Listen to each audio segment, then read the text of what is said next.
Hi, welcome back to my channel, and today we've got a really interesting one to review.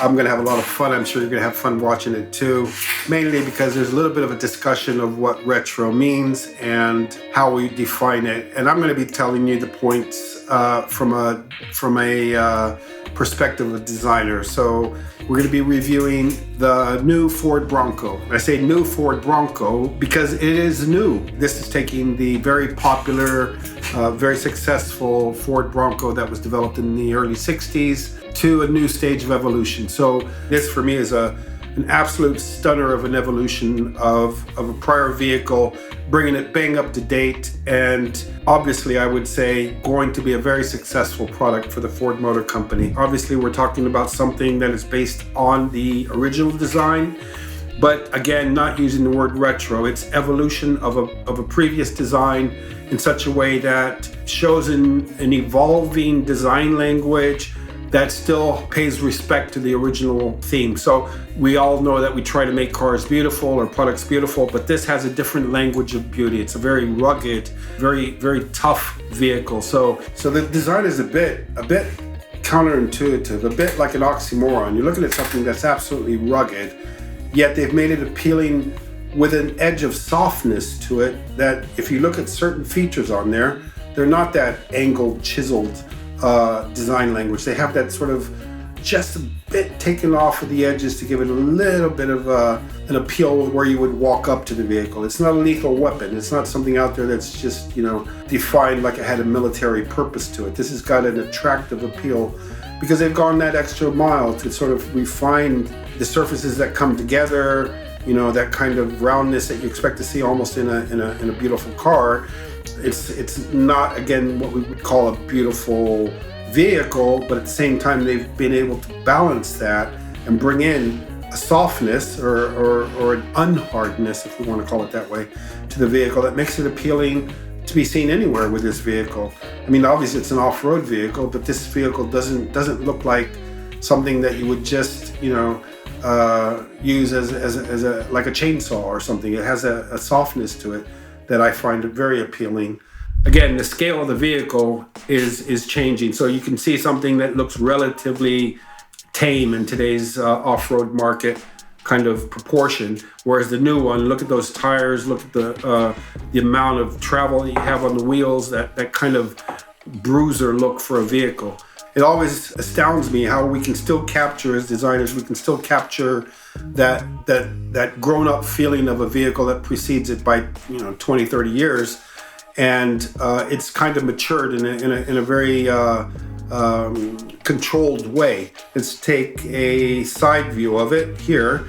You can see that kind of very rugged short overhang proportion that allows it to get over rough terrain with a lot of maneuvering ability.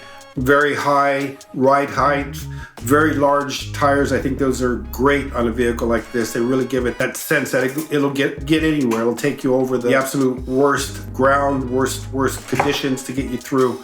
And that's important. So if you try to make the vehicle sportier or more elegant or more tame, you're going to lose that attractiveness, the appeal of having something that looks tough. I mean, this obviously is sort of something that that is purpose-driven, absolutely a purpose-driven design. It's not probably your everyday car. It's more for the people who are living in the outdoors or in the outback, but it is a vehicle that you can imagine a lot of people are going to buy it just for the message that it delivers. In other words, I am my vehicle, and I can really relate to the message that this vehicle is giving. Hopefully they're all living off-road. They all get to go off and enjoy these products for what they're meant. And when you look at it from the rear, it's quite simple, but you can see that hatch is not your normal hatch. In other words, look at the hinges at the top of the glass, that ruggedness of the bottom, that it's not going to be stuck in water if it goes through a major puddle. Very easy to recognize the look of the car from the rear light graphics, very dynamic, very bullish, very brutish. And then we look at the side view from this angle here, and you can start to see that element of freedom, which is one of the greatest things about these kind of vehicles, is you can even remove the door from it and without actually moving the mirror. So the mirror has been thought out to be attached to the body, not to the doors. But the fact that you can actually open this vehicle up, kind of like it's a Lego product, is absolutely stunning. I mean, it would shock me and surprise me that you could actually realign the doors like they come out of factory, because we go to the most extreme lengths to appreciate very tight tolerances and consistent gaps on the door. And the fact that you can actually remove those doors and put them in the back of the vehicle, take them with you, and reassemble it yourself is quite a feat of engineering, I'd have to say. So I really appreciate the front end graphic of this. Of course, it's very closely related to the front end graphic of the original Bronco. It's updated, so I don't consider this to be retro. I consider it to be a much improved version over the original Bronco face graphic, but it puts it into a new dimension and a new era, and it's done it very well, very recognizable. All those people who love the original Bronco will see this and know immediately that they've respected that design language, but have brought it up to date. So it's a great way to bring the original character back into the vehicle, but obviously using modern methods of technology and respecting the improvements that are necessary in today's modern age of design. This vehicle, when it starts getting out there and people start living with it, it's going to be one of the best in segments in its class, if not the best in segment. If I was the competition, I'd be a little bit worried about what they're going to be doing. It puts them into a position now where they have to respond. I mean, the Bronco has done the job extremely well, as good as could be expected, and it's going to put them into a position now where they have to find a solution to bringing their design bang up to date as the Bronco has done. So I'd like to know what your opinion is on what the competition needs to do to stay in the game.